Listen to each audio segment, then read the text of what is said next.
เงินค่าดองนาสาวทำนางบ่ให้เป็นดอกนาอันเงินน้องหักแต่งน้องดาอะไรที่คอยแทนดอกนาเอ้ย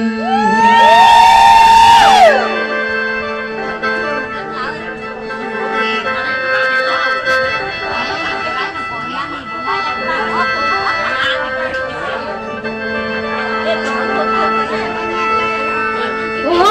ยน้อ